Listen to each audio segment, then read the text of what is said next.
Serie A referee overturns his own penalty decision in Roma match.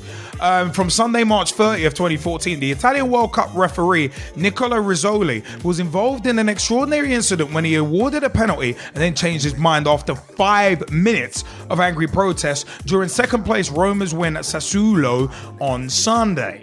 Rizzoli initially awarded Sassuolo a penalty when their forward Nicola Sassone went down under a seemingly innocuous challenge by Roma defender Mehdi Benatia in the 36th minute of the Serie A match.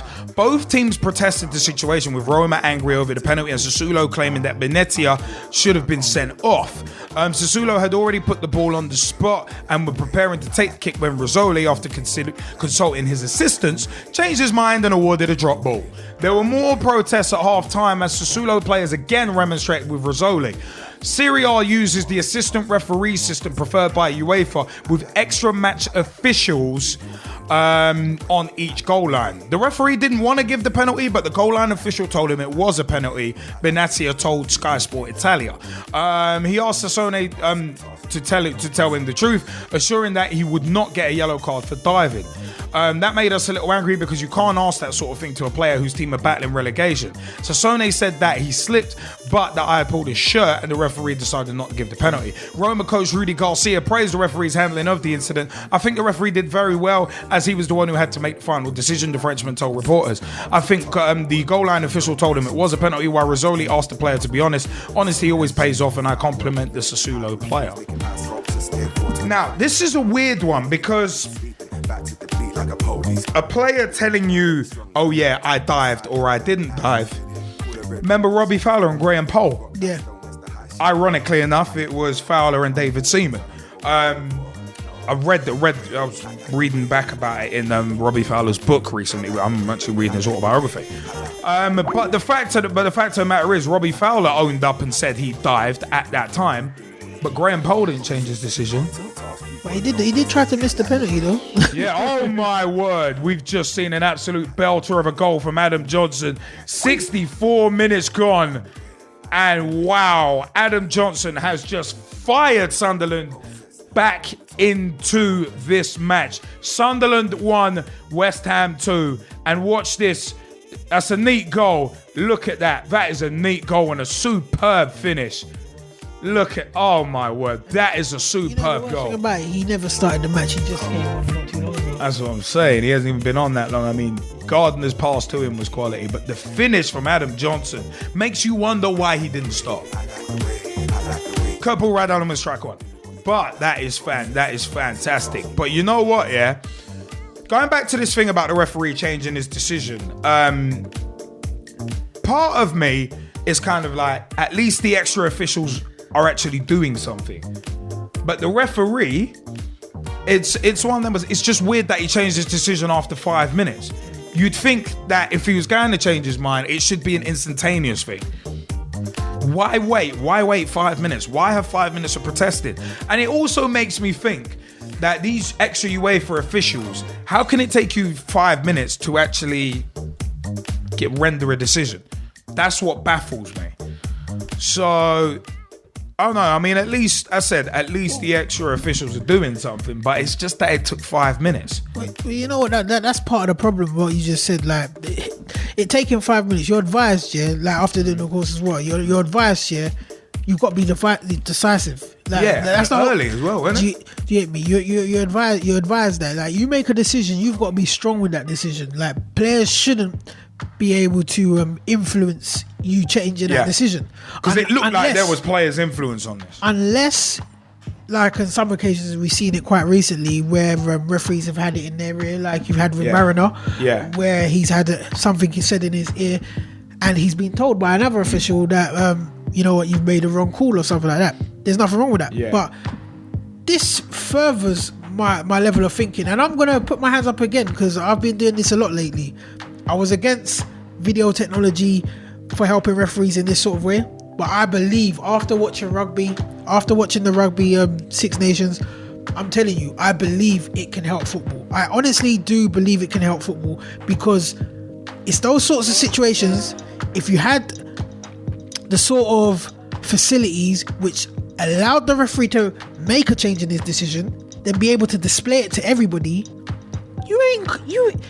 there isn't no conspiracy theories afterwards. There isn't is that referee doesn't want to give, person saying, does that referee not want to give the free kick or the penalty because they've made so much noise, or is that referee corrupt or anything like that? You can actually just visually see it. The referee talks it out with everyone and you can visually see what decisions are being made. And to be honest, again, I might have been converted this summer, but for those reasons, summer, what am I talking about? Summer, winter. We didn't really have a winter, so that's fair. Winter, yeah. But yeah, I gotta say that rugby Six Nations, it actually did open the eyes up to see how video technology may be used in a different way, but it can potentially be helped in those situations. But then you mentioned Andre Marriner, which is actually the reason why this is in general talking points. Andre Marriner could. I mean, obviously, you had in this Roma incident the player coming up and saying, it wasn't, it wasn't a penalty. Yeah. But then with Andre Marriner, he had the opportunity to change his mind as well. Yeah. This kind of thing would lead me to think, why don't referees exercise a right to change their mind? Because once they make, because it's that same thing. They've been told to be strong in their decision making, and it's like, yeah, but when the decision's so blatantly wrong, he's just going by what he sees, and if he thinks a player's trying to pull one over his eyes, he's gonna stand by his decision. Do you think extra? All right, last week, obviously we kind of laughed it off in terms of Pedro Pinto coming out and saying, "Oh yeah, we need extra officials and all this." But do you think extra officials could be useful in the Premier League as long as they're actually doing something? But you've just answered your own question. To me, you've just answered your own question. If they're doing something, it's like you've made points about this in Europa, and doing bugger all, So to me, it's, I don't know. Why not go for a really short system rather than one which still has frailties? You still know has frailties. It's like it's beating around the bush. Yeah. All right. Well, Tom Wood wants to jump in. Tom Wood, you want to jump in on this? What about extra officials? Yeah. Yeah, sure. I think they should bring them into grassroots as well. Money. We've got a point. We've actually got a point about grassroots. Literally just after we're done with this. It would be wait for it then until you go into it. Well, I was going to say it would be a lot more difficult to apply the extra officials kind of thing in grassroots, considering you've got a lot of games played, especially at amateur league level, with no linesmen. So to get extra officials, you need officials first and foremost. But we don't even have officials. Like when we play 7-a-side, because we only play 7-a-side, it's different to be honest to us. About 2 11-a-side really. Yeah. It's like you can argue with the ref more. Guys, shouldn't be arguing with the ref. But it's usually our manager who refs our matches, so he gives mostly for everything to us mostly. So that's why Handbro Colts are doing well.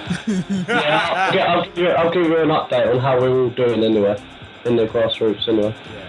You know what? To your manager's credit, I wouldn't think he's giving everything to you, because I don't think no one's that unscrupulous. Yeah, but I know what you're saying. It's one of those things at that sort of level, like Liam said. Like I've done a bit of refereeing myself, and to be honest, it is hard without linos. And even when you have got opposing teams, and I was watching a game the opposite to the one Ibis were playing at the weekend, where they had a player who was refereeing was linoing, helping liner. Yeah, I've done that before for one of my younger brother's games. Every decision he was helping with the official referee, the club, not the club referee, but the official referee that they bring in. The ref wasn't listening to him, and he was like, "Ref, mate, why am I even doing this then?" But it's those little things where, like Liam said, grassroots will need extra officials, and if they need extra officials, they're going to need the officials in the first place, because the referee's only going to trust his own officials. I mean, Jamie Bailey, you wanted to jump in on this as well. Yeah, to say, you brought up the point about a a video technology. Now, the reason why it works in rugby is because rugby is not so big, and they've actually done well by cutting back on player wages. So players aren't getting all this hype about, oh, we should play there, and we don't know if we're going to be staying or whatnot. But to have another set of eyes in a game where the world is watching, technically, I just see it as ridiculous, because, to be honest with you, if they are standing there for nothing, then are they really making a decision, or are they just there for show, for another idea to flop? But see, that was the thing that I was alluding to in extra officials would be useful if they did something, and in this Serie A example, it looks like the extra officials have had influence on this decision.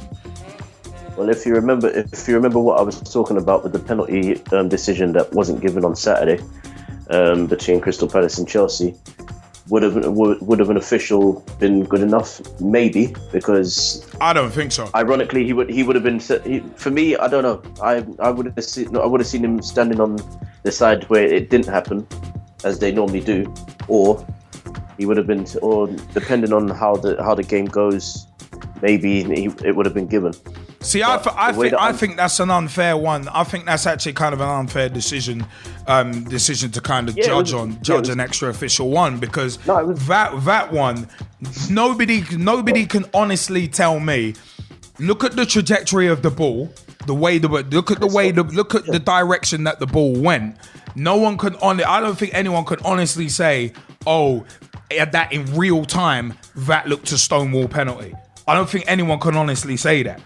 Because look how quickly it happened and look how narrow the margins were. So expecting someone to get that spot on and say, yeah, penalty, I don't think it's fair. Either way, for me, to be honest with you, the whole goal line technology does work, but it's not really needed in certain cases. But again, for me, it's a case of have FIFA just come up with a solution to a problem just because it sounds good for the World Cup, or sounds good for one special moment. Well, the extra officials, this is not just for the World Cup. The extra officials have been in force for about 3-4 years now, because they trialed it in the Europa League years ago. So yeah, but that's the thing with it is, if you look at it 3 or 4 years ago, the 2010 World Cup didn't have any extra officials. 3-4 years down the line, we get the World Cup. We didn't have anything at the European Championships. I think Copa Libertadores did. And again, this whole idea of grounding out this video technology thing can only work if they cut back on certain things. And I don't see them actually doing that when it comes to player wages. Well, you know what? For me, when I'm seeing £3 billion TV deals, I don't think football needs to cut back on anything to accommodate video technology, because there's clearly enough money in the game to be able to just implement it and have it there. That's the way I see it. No, I agree with you. One thing I want to say is I sort of get where you're going with like FIFA just bringing out ideas here, but I think a lot of these ideas have been lobbied for anyway. But FIFA have been more pushing for video technology, but whereas UEFA have been pushing for the extra officials. If you really look at it, since the 2010 World Cup, Blatter's been the one going, oh yeah, video technology, and it's been Platini who has always been of the mindset, no, I don't want video technology, I want extra officials, because video technology, and this is a quote from Michel Platini, will turn the game into PlayStation football. Yeah. And that's a direct quote from Platini. But what I was going to say is, a lot of these ideas have been lobbied for way before they've been implemented. It's not like they've just come out of the blue. Yeah. So just like goal line technology, where you said it's not really needed, it is needed. It has been needed, because there's been this Lampard's World Cup goal against Germany. If we had goal line technology there, England would have been 2-1 or 2-2. I can't remember. I think it would have brought it back to 2-1. Yeah. Yeah. So it would have been a very crucial goal. So Well, Luis Garcia's ghost goal in 04-05. Yeah, so we may not have beaten Chelsea that night. We may have, we may not have. I just want to ask 2 questions, yeah, and it was running around my mind. When you think video technology, yeah, and just clear your mind when you think about it, yeah, do you think Hawkeye or do you think rugby? Because when I think video technology, I used to always think Hawkeye because that's all I ever knew. They were the ones kind of in the news, but them and GoalRef were the ones that were officially right. Where I'm going with that, I think generally people. Oh, sorry, I should ask everyone else out there, but you can answer in the chat and everything. But I was gonna say generally, yeah. I reckon people think Hawkeye, so they think tennis, so they think slowing down their game, so they don't actually get the concept of where it can actually flow, and that's where I was. But that's just my personal. I've only been thinking about it as rugby, to be honest with you, because I've been watching rugby for years. Okay. And obviously the Irish actually did the job this year, which I'm happy about. Mm-hmm. But in the essence of the game, rugby for me is almost a bigger. There's a big massive gap between rugby and football because of the money. And as much as the Irish have made all that money, how many nations are there in football compared to how many nations are there in rugby? There's not many, and nobody really considers it as a major sport. So they go and put their best 11 out on the pitch, as you saw with Spain against who is it again? Samoa. I wanted Samoa. She wouldn't give me no Moa. No, I'm sorry. I'm sorry. I'd love to say that's fine. Are you trying to say because there's more football teams out there in the world, not everyone can afford the technology? Is that what you're basically trying to say? No, I'm saying that because of rugby having those cutbacks in terms of player wages, it's a lot more easier just to implement certain things which may work. Whereas with football, everybody says, "Oh, let's go play football in the park." Oh, did it cross the line when you've only got two jumpers? Yeah, it crossed the line. It's a little different. Whereas you've got it with rugby, you either cross the line or you don't.